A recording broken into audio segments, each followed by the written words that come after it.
வணக்கம் AstraStocksTamil viewers. Stock market சீரீஸில் இன்றைக்கி நம்ம பார்க்க போகிற இன்னொரு வீடியோ எதை பற்றி அப்படின்னு சொல்லிட்டு பார்த்தீங்கன்னா ஷார்ட்டிங் மூலியமாக நம்ம எப்படி ஒரு ப்ராஃபிட்டபுளான ட்ரேட் பண்ணி முடிக்கிறது.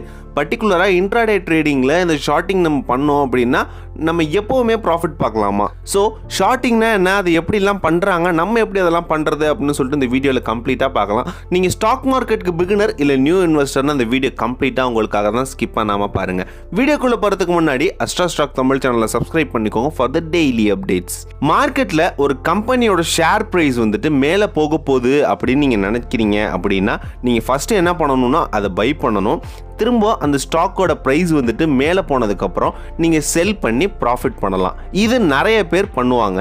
இதுக்கு பேர் கோயிங் லாங் அப்படின்னு சொல்லுவாங்க. ஆனால் ஒரு ஸ்டாக்கோட ப்ரைஸ் கீழே விழுந்தாலும் நம்ம அதை ப்ராஃபிட் பண்ணலாம். அது எப்படி அப்படின்னு சொல்லிட்டு பார்த்தீங்கன்னா, ஒரு ஸ்டாக்கை ஃபஸ்ட்டு செல் பண்ணிவிட்டு அதுக்கப்புறம் அதே ஸ்டாக்கை நம்ம பை பண்ணுறதுனால நம்ம ப்ராஃபிட் பண்ணலாம். இதுக்கு பேர் என்ன சொல்லுவாங்க அப்படின்னு சொல்லிட்டு பார்த்தீங்கன்னா கோயிங் ஷார்ட் ஆர் ஷார்ட்டிங் அப்படின்னு சொல்லுவாங்க. நிறைய பேர் உடனே யோசிப்பீங்க, என்கிட்ட தான் ஷேரே இல்லையே, எப்படி நான் செல் பண்ணுறது அப்படின்னு யோசிப்பீங்க. இந்த ஷார்ட் பற்றி நீங்கள் தெரிஞ்சுக்கணும் அப்படின்னா இந்த ப்ராசஸை நிறைய நீங்கள் புரிஞ்சிக்க வேண்டியது இருக்கும்.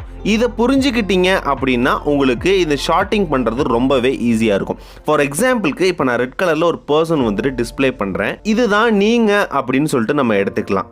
அண்ட் க்ரீன் கலரில் இன்னொரு பர்சன் டிஸ்பிளே பண்ணுறேன், இது வேற ஒருத்தவங்க. உங்கள் ரெண்டு பேருக்குள்ளேயும், அதாவது க்ரீன் பர்சனுக்கும் ரெட் பர்சனுக்கும் உள்ள நடக்கிற டிரான்சாக்ஷன்ஸை என்வலப் பண்ணுறதுக்கு ஒரு புரோக்கர் இருக்கிறாரு அப்படின்னு சொல்லிட்டு நம்ம அசியூம் பண்ணிப்போம். அண்ட் ஒரு கம்பெனியோட ஷேர் ப்ரைஸ் 100 ருபீஸ்லேருந்து 90 ருபீஸ் வரைக்கும் கீழே விழும் அப்படிங்கிறது உங்களுடைய வியூ.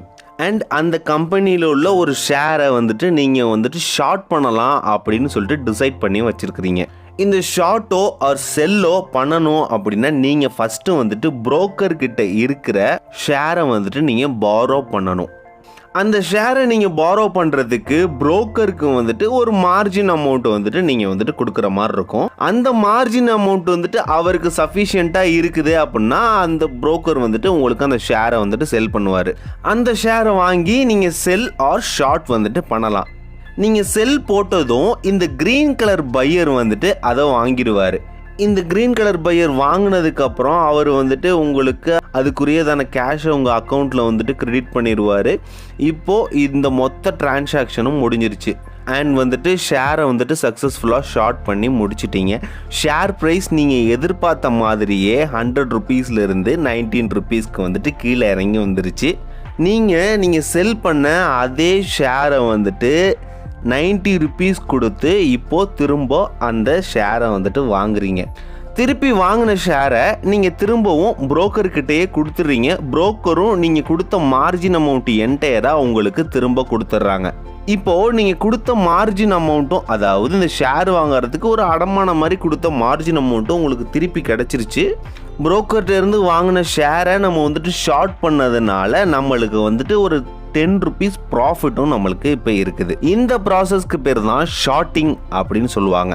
இதில் ரொம்பவே முக்கியமான விஷயம் என்ன அப்படின்னு சொல்லிட்டு பார்த்தீங்கன்னா, நீங்கள் புரோக்கர்ஸ் கிட்ட பாரோ பண்ணுற ஷேரை அந்த நாள்லையே நீங்கள் திரும்பி கொடுத்துடணும். அப்படி உங்களால் கொடுக்க முடியல அப்படின்னா புரோக்கர்ஸ் அந்த ஷேருக்கு பொசிஷனோ இல்லை க்ளோஸ் ஆர் ஸ்கொயர் ஆஃப் பண்ணிடுவாங்க.